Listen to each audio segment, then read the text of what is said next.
Assalamu alaykum hörmətli görürmənlər. Görüyatqanlar Erkin Asiya Radiosu Uyğur bölümünün nəzər proqramısı. Mən Alim.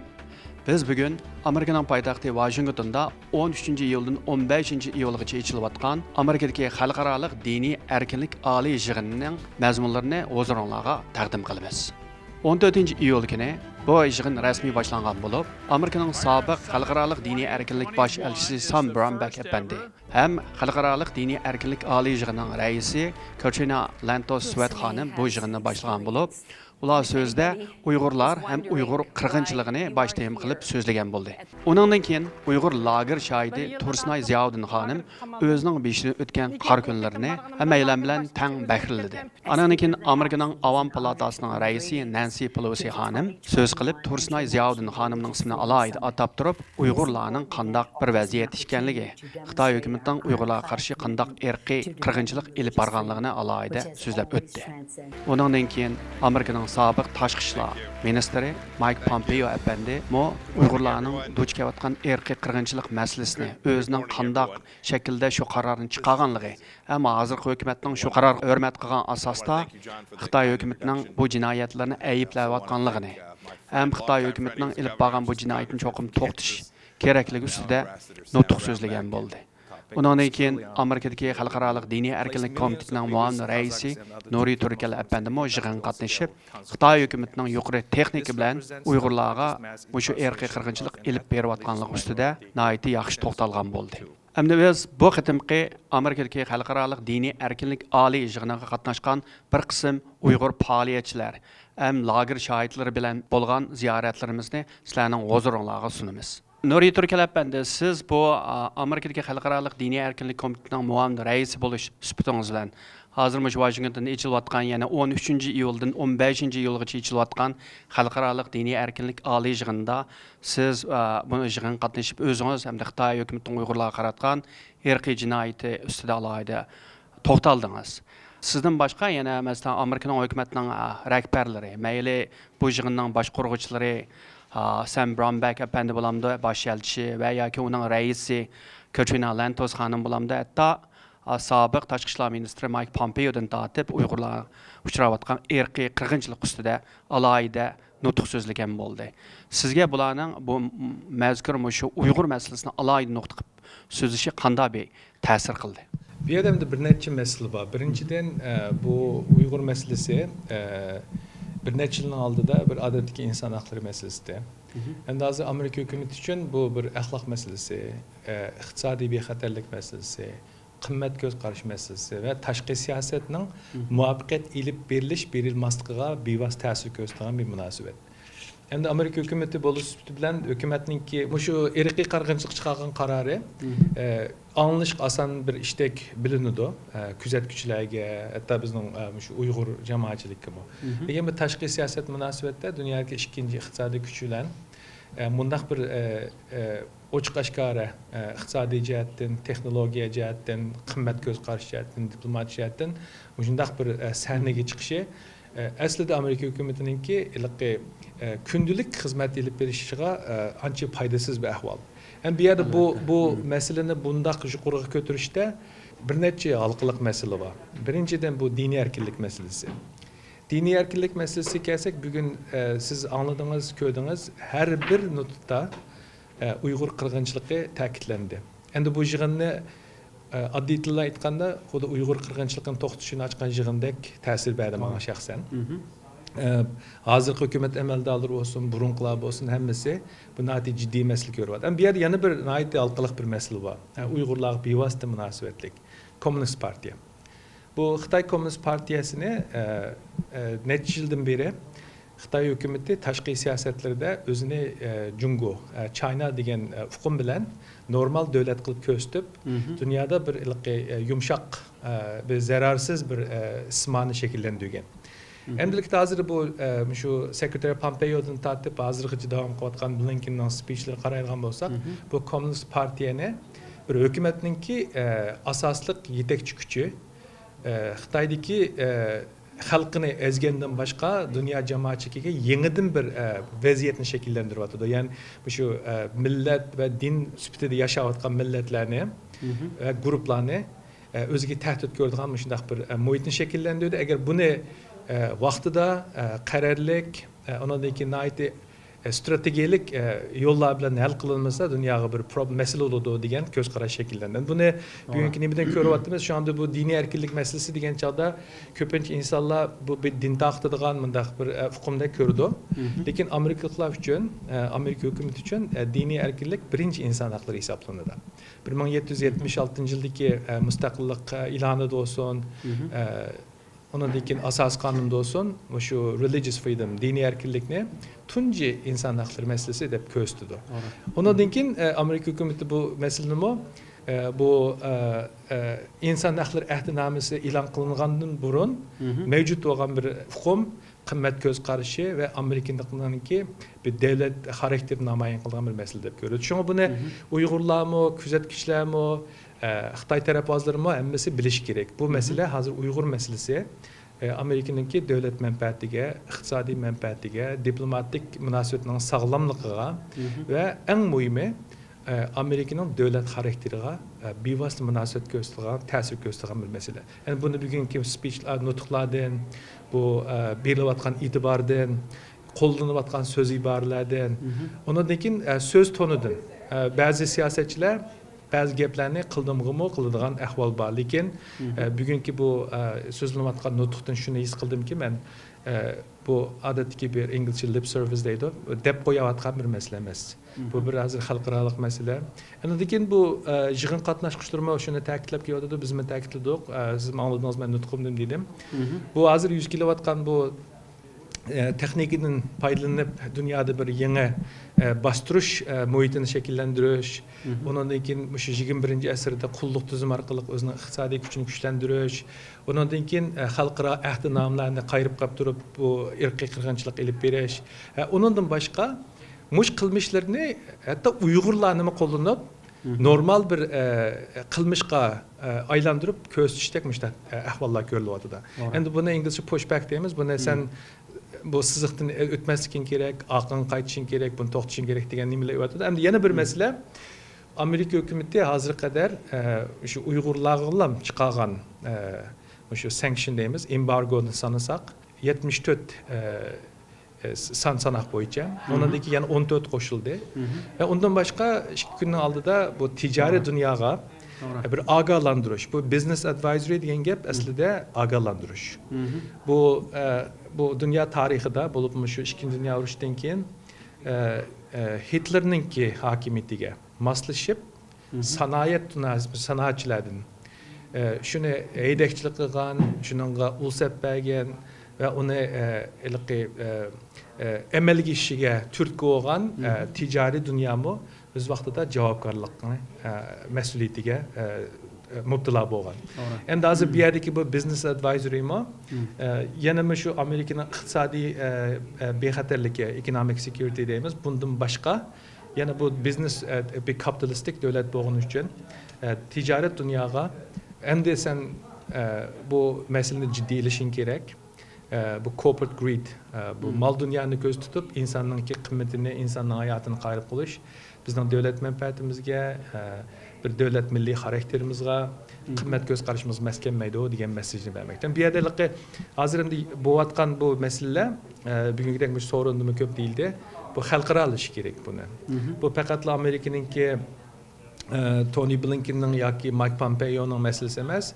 Haykomasninki yana boshqalarninki ko'ngil bo'ladigan, tadbir qo'llanadigan, bu masala haqida putunovchi dastlab yuradigan bir vaziyatdan chekinib chiqadigan haydakchilik turkisi va bir masala deb ko'raman.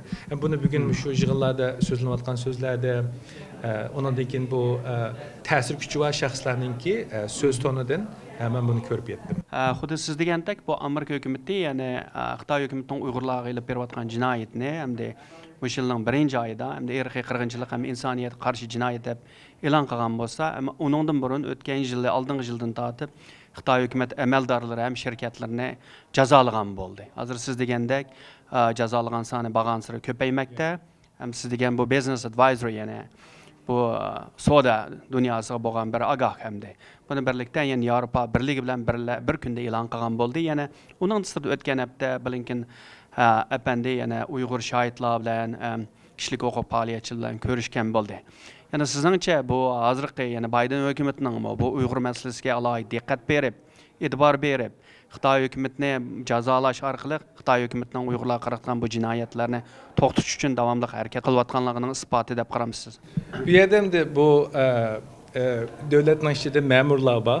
Bu ma'murlar prezident kessa davom qilaverdi. Civil servant deymiz.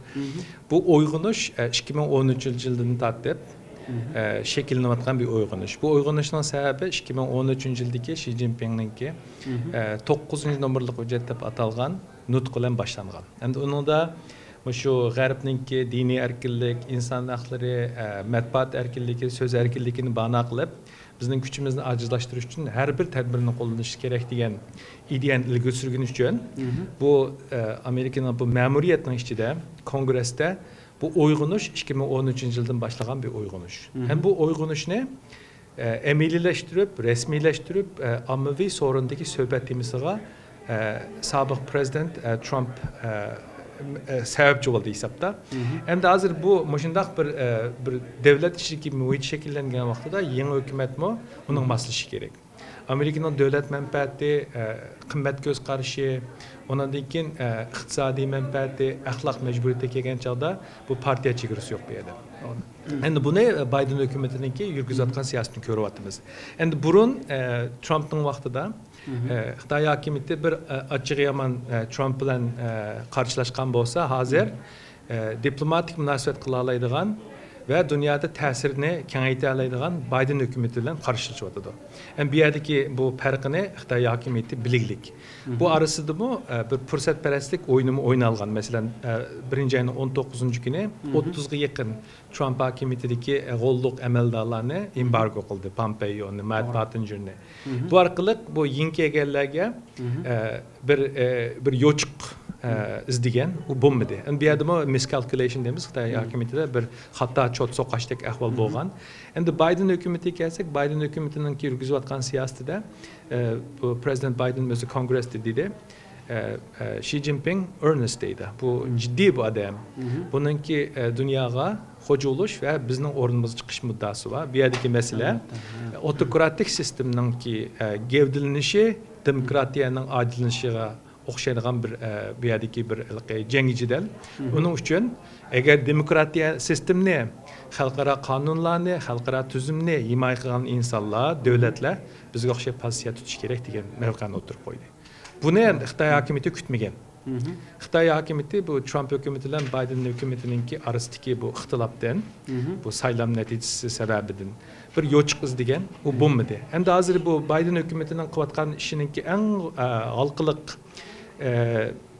yerning biri bu bizningki bu ittifoqdoshlarimiz bilan. Xitoy hokimiyatining ittifoqdosh davlati yo'q. Eng yaqin do'sti Shimoliy Koreya, Iran. Biden hukumati G7 Uyg'ur masalasini oladi. O'tgangi 3 yil mobaynida bu Uyg'ur masalasi u yoq tutilsin, Xitoy to'g'risida bir ifoda bildirilmagan. Bu masalalarda berib noto'g'ri bo'ldi. Undan keyin Yevropa birligi bilan bo'lgan oliy ko'rishda yig'indimi bo'ldi. Endi hozir bu qaraydigan bo'lsak, hukumatniki bu burun hukumatdan bo'lgan. Hozir hukumatda whole government approach degan bir yangi bir maydon mavjud.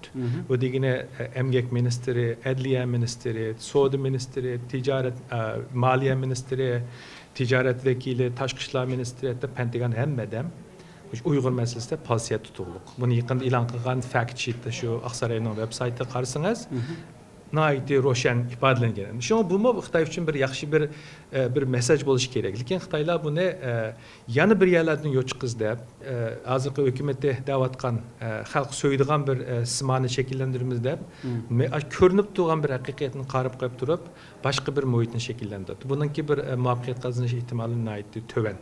Chunki bu uyg'unish bu Biden hukumatda ip berayotgan bu uyg'unish harakati, kengayish harakati, birlikda ish berish harakati hozir Yevropaga berib bo'ldi.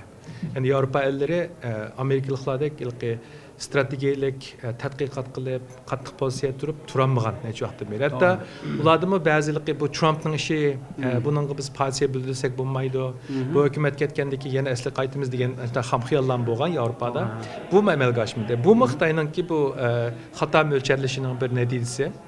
Shu hamda bu yerda burun bir hukumatda hozir Maltaylar rol davlatlarningki ko'ngil bildigan. Hozir 7 parlament Uyghur qirg'inchiligidan bu yerda bir 2-3 yilning oldida bir Uyghur faoliyatchiga kelib, "Senchi dunyoda bir parlament Uyg'urlarning masalasini erkiy qirg'inchilik e'tirof qilamdi" desa, bu masala odamning masala bormi degidek inkos qaytargan bir ishdi. To'g'ri. Endi hozir bu masala G7 7da bo'lsin, Yevropa birligi bilan bo'lgan yig'inlarda bo'lsin, Shimoliy Atlantik tashkilotining yig'inida bo'lsin, undan keyin bu bilateral bir so'zlashishlarda bo'lsin, hammasida ko'rilyapti.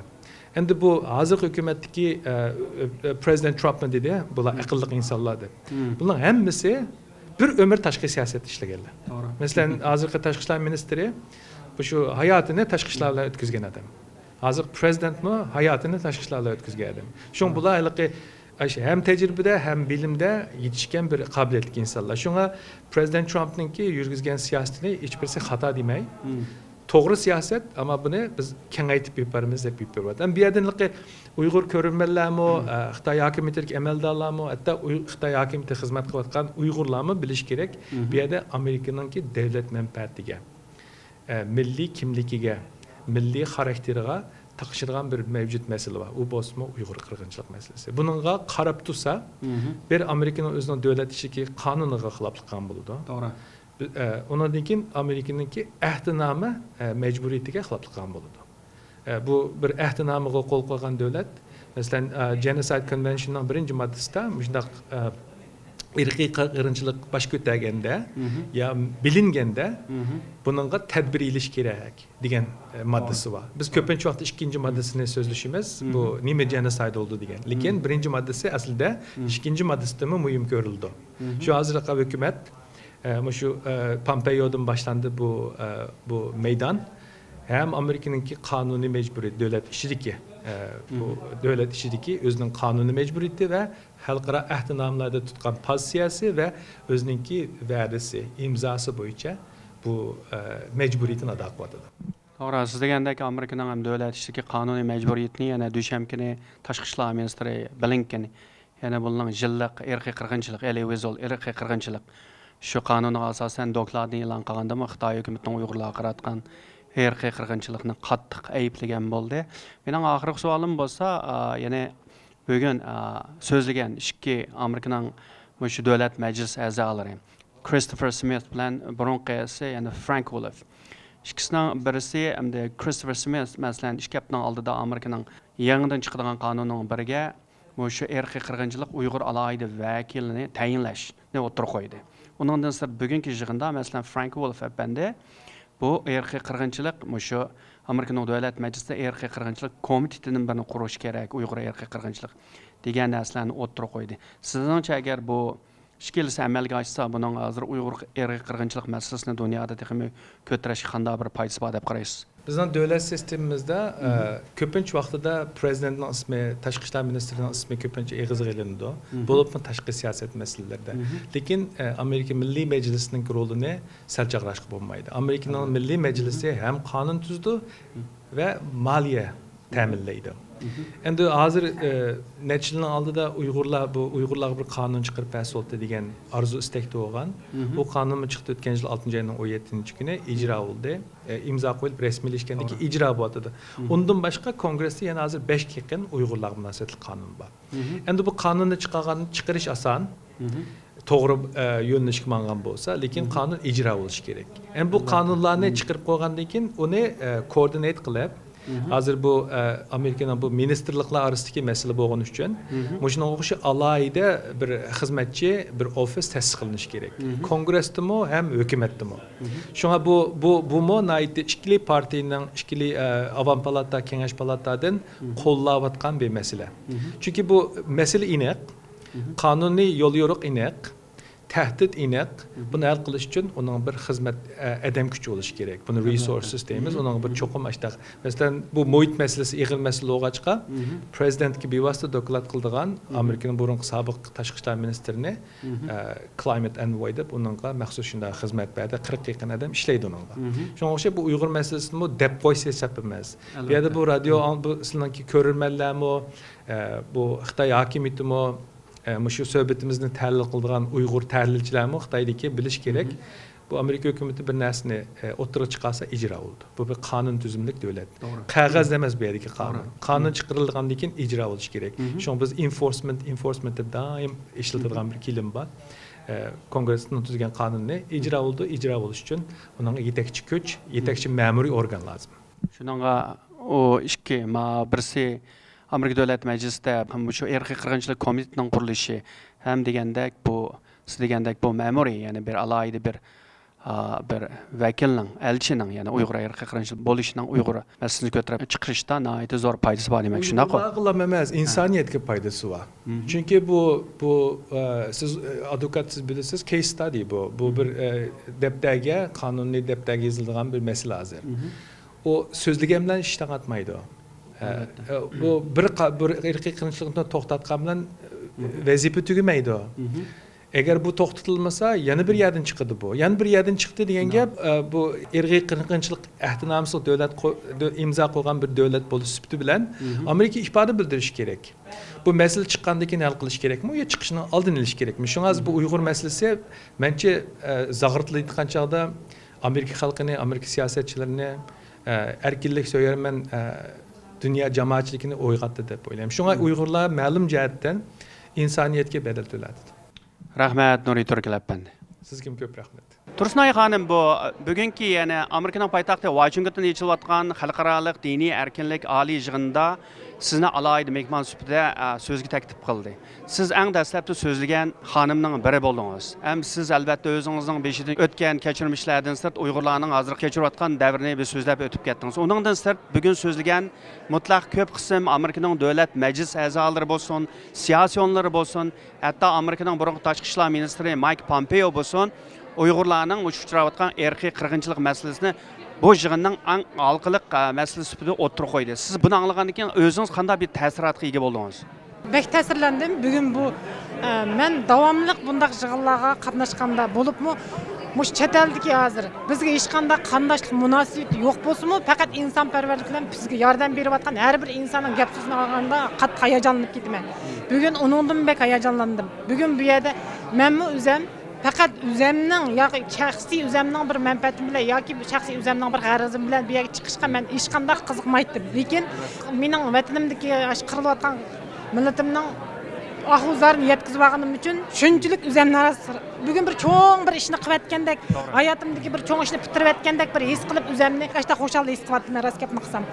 Undan keyin bularning har birisining gapini anglaganda men tang ular bilan inglizchani bilmasammi men yuragim to'ydi. Ashlarning biz uchun qanchalik gapni qilayotganini sezaldimda, shundoq yurak bilan masalan Mike Pompeo efendim masalan hurmatlik, o kishini hurmatlik desam bo'ldi. Bizning birinchi bo'lib ish qilib bizning shu Uyg'urlarning shu irqiy qirg'inchilik ko'ngil bo'lgan odam. Bizning bu ishimizga ko'ngil. Shunga u odamni ko'rganda mening ko'zimda yosh to'xtamay ketdi. Rost gapni qilsam vaqirab, chiqirab sizni biz yaxshi ko'ramiz Uyg'urlar degim kelib ketdi rost gapni qilsam. Shunda hayajonlandim. Bugun men bo'libmi men xalqimning ovozini yetkazib olganligim uchun bek xush bo'ldim. Bugun xotirjam bir kun bo'lsa-mu men elqi bir azobli kechalarni o'tkazyapman men. Har bir kechani men ishqilib qo'rqinchli kecha qilib o'tkazatdim. Yig'lab bir uyqum ishqilib kelmaydigan ashtaq kun. Bugun xo'shal, xotirjam bir uxlaydigan kun bo'ldi deb o'ylayman meningcha. Bundan keyin bizga mushtaq yaxshi ishlar bo'lishini umid qilaman. Bundan keyin cho'qim Uyg'urlarning bu Xitoy hukumatining hozir qilayotgan bu qirg'inchiligini cho'qim to'xtatilganiga bir ishonchi menga oldimga bir qadam mangandek his qilib qoldim ras. Albatta. Yana birisi hamda masalan sizni bo'lsin, sizga o'xshash lagerdan yetib chiqqan masalan Zumrat Davud xonim bo'lsin, Mekrigil Tursun bo'lsin va yoki Yevropadagi Uyg'ur shohidlar bo'lsin, Xitoy tashqi ishlar ministrligi masalan sizlarni haqorat qildi, sizlarga hujum qildi, urug' tuqqanlaringlarni chiqib sizlarga hujum qilg'izdi. Masalan ilgari qolganlarni qilgan bo'lsa, toki bugunga qadar masalan siz bo'ling Qolgan jangovar xonimlar va yoki guvochilar bo'lsin, hech biringlar keyingi dajimasdan davomli qoldi. Taki bugungacha to'xtab qolmagan Xitoyning tahdidi qaramay turib, yana shunday yig'inlarga kelib so'zlayapsizlar. Shuningga sizga kelgan bu endi jasorat nereden keldi? Ham qolgan masalan tahdidlarga uchrab, Xitoy hukumatining qo'rqib, men jim tutsam urug' tuqnim yaxshi turamdiki deganlarga sizning deydigan qanday ko'ngil so'zingiz bor? Bununla deydigan gapim pek oddiy. Çünkü biz bo'libmi manlar emas, lager şahitlarının hammasi o zulmni ko'zi bilan ko'rib, hatto o'z beshdan o'tkazib chiqdi. Shunga bizning hech qanday qo'rqadigan, ilqi bir nima deymiz, menga o'lim kelyaptiki, birisi o'ltirib yutamdiki, yolg'iz Xitoy mening tuqqanlarimni uni qilib qo'yamdiki deydigan o'tkatdik biz. Chunki biz bir o'ldik, o'lim og'zidan keldik. Bütün lager şahitleri hozir mush guvohlik bergan har bir Uyg'urning bo'lsin, mayli Qozoqning bo'lsin, mush hozir mush irqiy qirg'inchilik uchrayotgan bizning shuningdan kelgan lager şahitlerimizning har birisining yuragida qaynab turgan o't bor. Chunki nimishga u zulmni o'zi ko'rib peshni o'tkazgandan keyin ular hargiz o'limdan qo'rqmaydi. Xitoyning o tahdidlari baribir ular biz uning ko'zimizda asha yetdik. Biz bu yerda mayli biz hech qanday nim qilmayli, jimmida sukut turgan vaqtimizda baribir tuqqanlarimizni bizning o'ltadi. Sotladı, begunadan beguna kesib etdi. Biz chet elda turib vaydab qo'yib, biz bilan aloqalashib, men Qozog'istonda tug'ashgan, men Ashtaq. Men bilan vaydab qo'ygan indimni, akamni 2 yildan qambatdi, 2 yil og'riqchan bo'lib chiqdi, men o'z ko'zim bilan. Masalan, qarindoshlarimning, masalan, Zumrat Davudni deylik, ana ko'z mishada guvohlik berib ketib qolgandimi? Dadam o'ldi degan gapni anglab turib, eshitimi qarmasdan bir guvohlik berdi. Chunki u Ayshada ko'zi ko'rib bo'ldi. Baribir o'ltirdi. U mayli guvohlik bersin, bermasin o'ltiratdi. Shunga o'xshash qanchalar badal to'layapti hozir. Masalan, Robiya onamiz qanchalar qarindoshlar ko'z oldimizda kishanlik qarindoshlarini bizning olib chiqqan. Shu Robiya onamizmi shunday badallarni to'layotgan. Shunga o'xshash bu turmadan chiqqan, lagerdan chiqqan shahidlarimizning hammasi shu. Undaqdan qo'rqishni o'tkatdik biz. Xitoy hukumatida rahim degan narsa qolmadi hozir. Undan ketib qoldi. Shunga men lager şahitlardan qanchalik bizning qaysar bo'lib ketishimizda mana bu irqiy qirg'inchilikni o'z beshimizdan o'tkazib zulmni ko'rgandan keyin biz qo'rqishdan ketdik. Biz o'lgan, o'limning og'zidan chiqqan odamda biz o'lim shunchalik bo'ldi deb o'ylaydigan bo'lib qoldik biz hozir. Hozir shu siz Mekrigul Tursun bo'lsin, Zumrat Davudlar bo'lsin, qolganlar bo'lsin, qo'rqmagan bilan yana nurg'un Uyg'urlar albatta qo'rqib, untinsiz hozirgacha jim tutsam urug' tuqunim saqlash mumkin deganlar yana xeyli ko'p. Sizning ularga deydigan qanday ko'ngil so'zingiz bor? Men onu düşünmem. Lekin çokum ulanыңmı şundak bir eshitdim. Baribir mi bizni o'limiz uningdan çokum buningdan ya bu qirg'inchilikni to'xtatib Xitoyni to'xtatib bilish kerak. Bo'lmasa to'xtatmasak baribir bizni o'limiz degan bir jasoratning kelishini umid qilman. Lekin ular burun biz o'ylagandek o'ylayotdi. Chunki u o'tning ichiga kirmadi dedi. Teshida turib çokum biz yaqin bormasak, anangi yaqin kelmasak, neroqdan aylanib kelsak, u o't bizni ko'yda emasmiki degan bir narsani qalasida o'ylab. Menmi shundaq. Masalan, bir mazgil men Qozog'istonga kelib 3 oygacha guvohlik bermay qo'rqib qechib yurdim. Masalan, hech qanday bir guvohlik berish meni o'ylamadimda qo'rqatdim. Yo'ldoshim sen shunchalik ahvollarni ko'rib turib guvohlik bermasda o'z og'iz bilan degandim men, yo'q mening tuqqanlarim uni qo'ydi, men degan qo'l qo'yib berib chiqqan Xitoy hukumatı meni o'ldirdi, tutib ketdi degan narsa qallamda turadi. Shunga o'xshash uladimi bir. Lekin keyin ichimdan qandaq itil portlab ketganini bilmayman. Demasam bo'lmaydi degan bir narsa mening biraqla portlab chiqdi. Bo'ldi men qandaq chidab turma degan. Shunga o'xshash ularning hozir o'tning teshidan aylanib yurgandek yuryapti-da, men ashta his qilaman. Ularni to'g'ri tushunish bo'ldi. Cho'qim biroq qilishim bo'lsin, saqib qolsin degan narsani biz mümkün bo'lsa bu qirg'inchilikdan qo'rqib ketdik. Bütün insonlar hozir qo'rqib yurib qoldi bo'lib ketdi. Ashtaq yashayapmiz Uyg'urlar vatanning ichida texmi bu teshidikilarni hozir andishda qandaq qilamiz degan bir narsa. Lekin u xato. Mening har bir Uyg'urga, har bir qandaq bir Uyg'urga u yoqdan kelgan, mayli Uyg'ur Qozoq bo'lsin deydiganim u ya xato ko'z qarash. Baribir Xitoy qildig'ini qiladi. Teptiş tuğa vaqtimizdan bir biz teptiş yurgan bir odatga uydiki men o'tagan hech qanday nimani bir jamiyatda undaq siyosat degan narsani umrim tushunmaydigan bir ayoldim. Mana men oddiy bir uy ayolni mushu darajada qilyapti. Assalomu alaykum hurmatli Rojan Abbas xonim. Siz mushu Amerikaning poytaxti Washingtonda 13-iyuldan 15-iyulgacha yechilayotgan bu yig'inga qatnashgan Uyg'ur vakilining biri. Siz mushu 13-iyul kuni keştki mushu Xitoyda mushu yechiladigan 2022-yilgi bu Olimpikni boyqut to'g'risidagi yig'inga alohida vakil bo'lib so'zladingiz. Undan sirti albatta yana Heritage Fondi jamiyatining tadqiqotchisi Olivia Enos qatorliq bir qancha vakillar so'z qilgan bo'ldi. Sizningcha endi bu yig'inda bo'libmi Amerikadagi xalqaro diniy erkinlik oliy yig'inda O'sha Xitoy hukumatining Beijingda 2022 yil ochilgan bu olimpikni boykot qilishni, buning qetishida qanday bir alohida rol bor deb qaraysiz? Rahmat, bizniki Uyg'ur harakati tashkiloti va shaxsan meningki vakil bo'lib Uyg'urlarga vakolatan bu yerda yig'in qatnashayotganligim sababidan menga bu fursatni berganingizga bu xalqarалық diniy erkinlik yig'ini bir insonning inson bo'lish sifati bilan birinchi erkinligi dinga e'tiqod qilish. Bu eng aqalli, eng asosiy bo'lgan bir erkinliklarning birisi. Olimpik yig'ini bo'lsa, olimpik musobaqasi bo'lsa, dunyodagi butun millatlarning ularning irqiy nim bo'lishidan qat'iy nazar, dinining nim bo'lishidan qat'iy nazar, tilining nim bo'lishidan qat'iy nazar bir yerga kelib, shu o'xshamasliklarning birlashmasi qatorida bu tantarbiya musobaqasini birga o'tkazish. Bu yillardan beri davom qilib kelayotgan bir an'ana. Xitoyga o'xshash Uyg'ur millatini bugungi kunda irqiy, diniy, ularningki milliy, bütün tili, hamma jihatdan Uyg'ur millatini yo'qotamiz deb Uyg'urlarningki etnik, milliy kimligiga, diniy erkinligiga, Uyg'urlarga qarta irqiy qirg'inchilik elib berayotgan Xitoyga o'xshash bir davlat aslida bundaq bir olimpik musobaqasiga sahibxonlik qilgan eng oxirgi davlat bo'lish kerak. Qat'iy hech qanday tarafdan sharti to'shmaslik kerak. Biroq bu hozir xalqaro olimpik komiteti Xitoyga 2022-yili olimpik musobaqasiga sahibxonlik qilish huquqini bergandan beri biz bütün ovozimiz bilan, bütün kuchimiz bilan buni yoki bu sahibxonlik huquqini elib tashlab boshqa bir davlatga yo'tkash yoki bo'lmasa buni boykot qilish to'g'risida bu harakatlarni davomli izchil elib beryapmiz. Biroq ko'z oldimizda bu musobaqa kelyapti. Kelar yili o'tkazilmoqchi endi.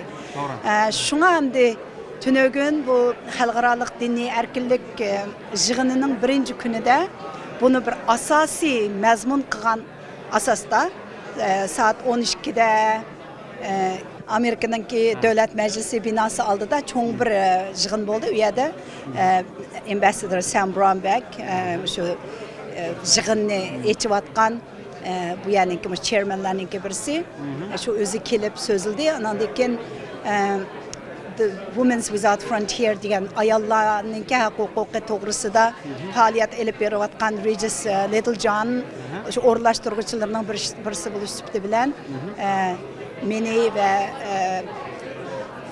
Tursunay Ziyavuddinni, lager şahitlerden Zümret Davudni taklif qilgan ve shundaqla bir qancha Uyg'ur tashkilotlarining vakillari u yerda so'z qilgan bo'ldi. Anandan keyin tushdan keyinda siz deganingizga o'xshash shu yig'in echilayotgan shu maydonninki o'zida Heritage Foundation'dan Olivia Enos, Tom Lantos Foundation'dan Candice, anandikin Bayqıman degan Regis Hanım ve shundaqla Peter Erwin, burun Dünya Uyghur Qurultayı degan hozirgi Uyghur projekti ishlayotgan biz o'tirib shu Xitoyninki 2022 yillik olimpik musobaqasi elib berishini qat'iy to'xtatish yoki buni yoki bu yig'inning vaqtini orqaga surish yoki boykot qilish degan bu masala to'g'risida bir soatdan ortiq tafsiliy bir mulohaza elib berildi. Sizningcha bu Xitoy hukumati hamda yana Beijingda ochmoqchi bo'lgan 2022 yildagi bu olimpik musobaqasini hozir hamda texi hozirgacha bir davlat aniq biz boykot qilamiz degani yo'q.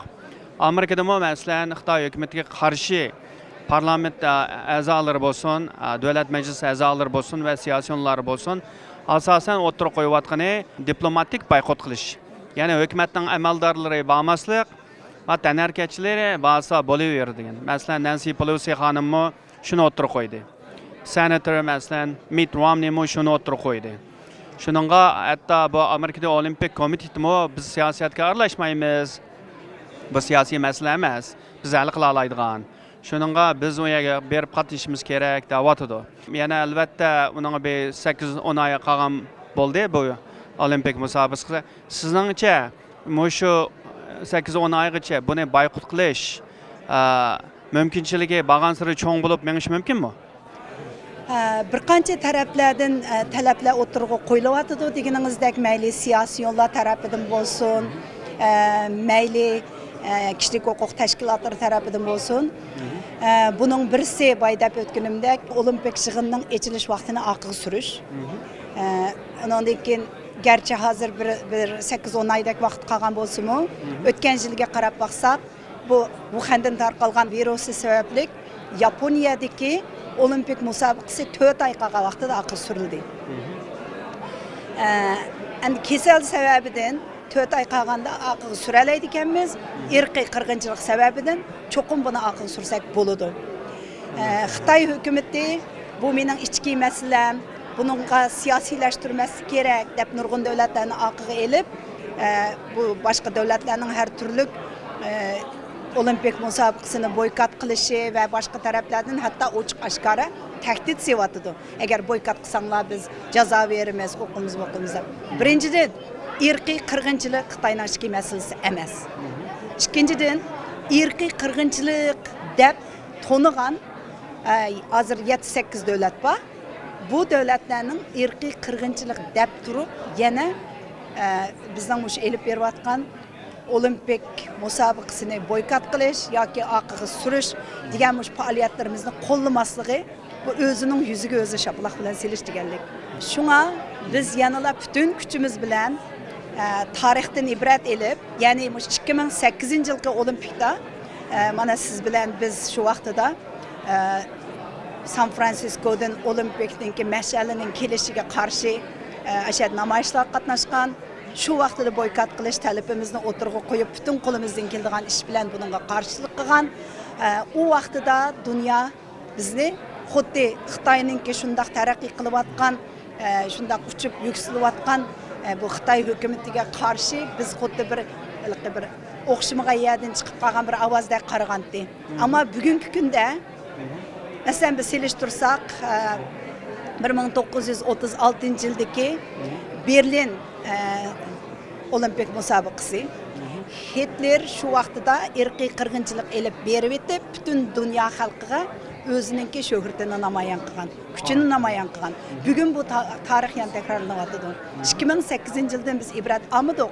2008-yili shu musobaqadan keyin Xitoy bizningki vatanimizda 2009-yili 7-oyning 5-kuni Ürümçi qirg'inchiligini yapadi.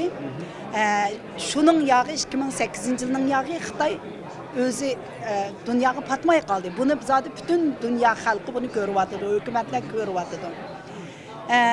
Biz Campaign for Uyghurs Uyg'ur harakati tashkilotimiz Peace Project va bir necha Yahudi tashkilotlar bilan birlashib biz tunugun yana bir kampaniyani boshladik. Berlin to Beijing deb. Berlindan Beijinggacha degan bir yangi harekatni boshladik. Bu harakatimizninki asosliq nishonimiz shu 1936-yildagi Berlin musobaqasini oldimizga akab qo'yib turib, hukumatlarninki nazariga, diqqatiga shuni bergan asosda bu tarixning yana takrorlanmasligini, never again, ya'ni qayta takrorlanmaydi degan bu va'daning amaliyotda ko'rsatilishini so'rayapmiz. Hammamizning birlikda tirishchanligimiz bilan men ishonamanki, cho'qim bir yaxshi natija beradi. Davasa Ömer Kanat Efendi, siz hem Dünya Uyghur Qurultayının İcraiya Komitetinin reisi hem Amerika'daki Uyghur Kişilik Huquq Quruluşunun baş direktörü buluş münasebeti bilen sizlerning bo'lib Dünya Uyghur Qurultayı hem bu Uyghur Kişilik Huquq Quruluşunun bu qitimqi Amerika'nın paytaxti Washington'da yig'ilayotgan hozir, ya'ni xalqarалық diniy erkinlik oliy yig'inida o'ynagan roli nima bo'ldi? Rahmat alim Dünya Uyghur Qurultayı ve Uyghur Kişilik Huquq Quruluşununki bu dini erkinlik oliy yig'inininki o'rinlashtirishida, tashkillashida chong rol o'ynadi. Birincisi biz bu maddi jihatdan bunga yordam qildik. Boshidagi tashkilotlarning biri biz hem kişilik hukuk kuruluşu ve Dünya Uygur Kurultayı olsun. Bularninki birinci şu nimesiga, bularninki ilan qilgan nimesiga biz ovoz qo'shdik. Sambrambak efendim tunji bo'lib bizga telefon qildi, men bilan o'zi kurashdi, shunday bir nima tashkillaymiz, buning Uyg'ur tashkilotlari hamkorlashalamdi deb. Sambrambak efendim hammamiz bilamiz, o'sha dunyo nimada Amerikada Uyg'ur masalasiningki ko'tarilib chiqishida o'sha Tashqi ishlar ministrligining bu Uyg'urlarga Xitoy hukumatining qaratgan siyosatini irqiy qirg'inchilik deb bekitishida nihoyatda ching turgan va qonunlarningki Amerika davlat majlisida Uyg'ur kishilik huquq qonunining chiqishida nihoyatda jiq yilga tashviqot ilib borgan, nihoyatda g'ayrat ko'rsatgan, tirishchanlik ko'rsatgan insonlarning biri. Shuningga bu efendimning chaqiriqiga labbay deb ovoz qo'shdik. Tunji tashkilotlar bo'lib bu nima efendim nihoyat xo'sh bo'ldi, ham bizniki unga minnatdorligimiz bo'ldi. Ham bu biz o'zimiz uchun aytganda nihoyat foydali bir ish bo'ladi. Chunki buningki o'rinlashtirishi demak necha yuzlagan boshqa millatlardan, xalqarodan necha yuzlagan vakilniki, boshqa millatlarning hatto Uyg'urlarning masalasini bilmagan millatlarning vakillarininki bu yerga kelishiga sabab bo'ladi. Bular oldida yana bir qitim Uyg'ur masalasini ko'tarib chiqish, ularning samiga selish, bilmaganlarga bildirish bu buningga nihoyat cho'ng kuch qo'shadi. Shuning uchun biz buningga kuch qo'shdik, ovoz qo'shdik. Bu tashkillandi. Mana sizni ko'rgandek, shu yig'inning boshlanishidan hozirga qadar har chiqqan odam, har so'zlagan so'zchi Uyg'ur masalasini o'tirib qo'yyotidi. Xitoy hukumatining Uyg'urlar qaratgan irqiy qirg'inchiligini tilga ilyotidi. Shu bir cho'ng yana bir minbar bo'ldi Uyg'ur masalasini qayta kun tartibga elish masalasi. Bu siz degandek Umar apandi, bu dunyoning har qaysi joylaridan mingdan ortiq vakil kelgan bir yig'in bu. Hamma o'xshash bo'lmagan dinning vakillari bu yerga keldi. Ammo bu 14-slar, ya'ni rasmiy bu yig'in boshlangandan keyin masalan Uyg'ur shoir Tursunay Ziyoddinga baş sözünü berdi. Eng baldur. Onundan başqa bu yig'inni boshqargan siz degandek bosh elchi Sam Brownback bo'lsin yoki bu yig'inning raisi Katrina Swett xonim bo'lsin, Lantos xonimning qizi. Andan keyin burunqi tashqi ishlar ministri Mike Pompeo bo'lsin, Congressman Chris Smith bo'lsin, burunqi Frank Wolflar bo'lsin, hammasi Uyg'ur qirg'inchiligi deb boshdan oxir xuddi bu diniy erkinlik oliy yig'inining asosiy maqsadi bu Uyg'ur qirg'inchiligini dunyoga tanitish orqali Xitoyga besim qilishdak bu bir tus shakllandi, bir atmosfera. Buni ko'rgandan keyin sizda qanday bir hissiyat paydo bo'ldi? Albatta hozir buning nihoyat biz birinchi nihoyat xush bo'ldik. Chunki bayonmi deb o'tganimdek zaten bu nihoyat cho'ng bir minbar bo'ldi Uyg'ur masalasini o'tirib qo'yishda, Xitoyningki o'sha ilib berayotgan irqiy qirg'inchiligini dunyoga yana bir qitim uqtirishda nihoyat cho'ng bir minbar bo'ldi. Yana birsi hamda shu Uyg'ur qirg'inchiligi hozir dunyoninki kun tartibidagi eng muhim bir masala bo'lganligini yana bir qitim ko'rsatdi. Chunki bundaq bir zulmga, bundaq bir bisimga, bundaq bir yo'qotishga uchrayotgan boshqa bir millat yo'q. Chunki shu dunyoninki kelgusini, dunyoninki shu Uyg'ur masalasiga qartilgan pozitsiyasi kelgusi dunyomizni belgilaydigan bir ish bo'lyapti, bir masala bo'lyapti. Shuning uchun hammasi shuningki ahamiyatini bilgashga, bu Xitoyninki shu siyosatiga ko'z yumib, shunga ma'qul desa, kelgusi dunyoning qanday bo'ladiganini tasavvur qilib bo'lg'ashqa bu masalani o'tirib qo'ydi. Shuning uchun bu jihatdan men buni muhim deb qarayman. Kelgusi dunyoninki qanday bir dunyo bo'ladiganligini belgilaydigan bir nima bo'lganligi uchun. Bundan hamda albatta hozir Uyg'ur xalqimiz vatanning ichida qora kuni ko'ryapti, sirtkilarmi albatta nihoyatda bir perishon bir yangi bir dunyoda yashayotgan bo'ldi. Sizningcha bu yig'inning ichilishi Uyg'urlar qanday bir umid berdi deb qaraysiz? Albatta xalqimiz nihoyatda ig'ir besim ostida, ig'ir zulm ostida, uni hammamiz bilamiz. Buning kech kunduz bizmi shu boshqa Uyg'ur xalqiga o'xshash, Uyg'urlarga o'xshash, Sharq Turkistonliklarga o'xshash vatan sirtida yashayotgan kecha uxlamaymiz, uyqu kirmaydi önümüzge. Şu hikayeler, meselelerini anlayan çağımızda her Uygur'un beşiğe kelgen, her Uygur ziyalısının olsun, dehqanının olsun, ticaretçisinin olsun, okuvçusu, okutkucu olsun, normal insanlar olsun, muşulanın beşiğe kelip atkan külfetine her uygulanda uykularımız gelmeydi, kaçırdı. Lekin bu muşu zulüm elbette dünyaya Uygurlarınki meselesini bir şundak bir pellegi kötegen boldu yani. Bu nime hem de bir nimeninki yaxşılıkның bir bişareti bizim için kelbiyesi için. Çünkü belki Xitay muşuk bir hatanı özü işlegen bolishi mumkin. Xitay bunu bundaq oylayanmıdı. Bundaq bu derecege yetadiganını oylayanmıdı. Mençe Xitay mı özü bir nimenin içinde, qandaqı bu meselenin içinden çıkadigan nimesinin içinde. Şununla bu muşu undaq jığınlarda bu nime oturup koyuluvatıdı. Mana bu mübaşir bayam degenimdek Uygur meselesi için çok bir meselenin dünyaya futuruş, yani bir qitim bununki ehmiyetini, bunun muhim bo'lganligini, jiddiyetini dünyaya futuruş için yaxşı bir fırsat oldu. Bu elbette bizge ümit verdi. Demek dünya asta u yerdagi zulmninki derecesini, o zulmninki qanchalik cho'ng bo'lganligini, qanchalik ig'ir bo'lganligini borgan sari seziyotidu, uqyotidu. Mushu buni uqqan sari dunyo ko'tarilyotidi. Burun bir Amerikalı g'arbda Uyg'urninki ovozini chiqarib Uyg'urlar uchun so'zlaydi. Hozir so'zlaydigan davlatlar, Uyg'urlar uchun gap qiladigan davlatlarning soni kundan kunga eshiyotidu. Mushu davlatlarninki hamkorligida eng oxirida Xitoy bu nimaga bardoshlik berolmay, oxiri bu Xitoy bu ishni to'xtatishga majbur bo'lganligi ishonma, Uyg'urlarninki o'zininki bir erkinlikka erishilganligiga ishonma. Dunyo shuni ko'rib, dunyo shu bahoni beryapti. Bu Uyg'ur xalqi bundan qilsa bu Xitoy yo'q qiladi. Bu Uyg'ur xalqi o'zlarining erkinligiga erishish kerak degan shu dunyoninki engiga singib bu nima? Mushu singdi hozir bu bizning uchun naydi bir cho'ng qutuq. Assalomu alaykum Abdukim efendim, qanday yaxshimisiz? Va alaykum assalom, ko'p rahmat, yaxshi. Bu Amerikaning poytaxti Washingtonda, ya'ni 13-iyuldan tortib 15-iyulgacha Amerikadagi ya'ni xalqaro diniy erkinlik oliy yig'ini echilyapti hozir. Hozir siz hamda Dunyo Uyg'ur qultining bosh taftishi ham vakili sifatida hozir Dunyo Uyg'ur qultining raisi To'lqin Aysa efendi bu yig'in qatnashmagan ekan. Bu yerda naq maydonda siz hamda Dunyo Uyg'ur qultining nomida ko'rgazma ichibsizlar. Sizlar bu ichishki maqsadinglar nima? Bilgininizdek, budaqı xalqaro diniy erkinlik yig'iniga Dunyo Uyg'ur qurultiyi organiza, ya'ni buni temsil qiluvchi bo'lish sifatimiz bilan qatnashdik. Uyg'ur tashkilotlaridan Dunyo Uyg'ur qurultiyi, Uyg'ur Amerika birlashmasi, Uyghur Human Rights Project ve Uyghur Hareket qatarı teşkilatlar bilen birge faaliyet hep berivatımız. Tünü günden beri bazı meydanlarda yığınlar açıldı.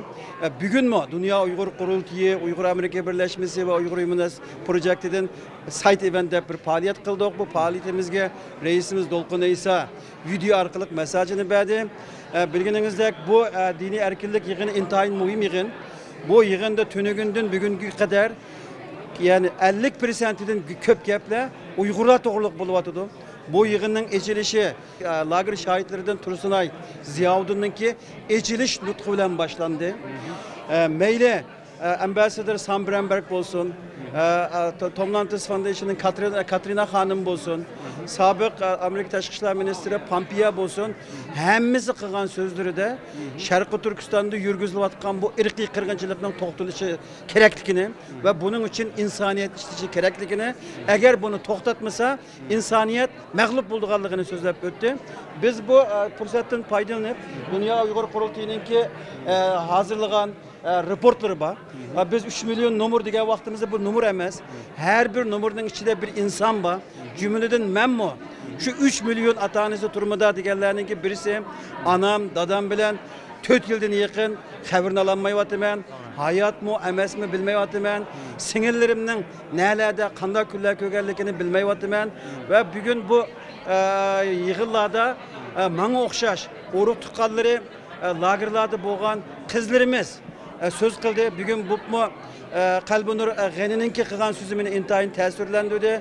bir kız bala özünün kız qarindishi uchun kurash qilayotganligini va Xitoy istixborotining to'xtamasdan bularga besim ishlatganligini, buni tahdid qilganligini va shuning qaramasdan chiqib bir qiz bola o'zining biz bir qarindishi uchun bu faoliyatlarni qilayotganligini naq maydonda ko'rsatdi. Buni anglagan insonlar bu Uyg'ur deganligining kimligini, bu 3 milyon degan nomerning ichida har bir nomerning ichida qanday bir odam borligini ko'ralidi va biz bu fursatdan foydalanib Xitoy kommunist hokimiyatining Sharqiy Turkistonda elib borayotgan qirg'inchiligini, mayli Angliyada ochilgan sudga o'xshash bo'lsin, mayli bunda faoliyatli bo'lsin, har qanday yerda fosh qilishimiz va bu Xitoyni adalet oldida so'qib tortishimiz kerak deb qarayman. Assalomu alaykum Alfidar xonim. Siz bu Amerika Uyg'ur birlashmasining bosh kotibi bo'lish sifati bilan bugun Amerika Uyg'ur birlashmasi Uyg'ur kishilik huquq qurilishi ham Dunyo Uyg'ur qurultiyi Amerikada hozir Washingtonda ichilayotgan xalqaro diniy erkinlik oliy yig'inida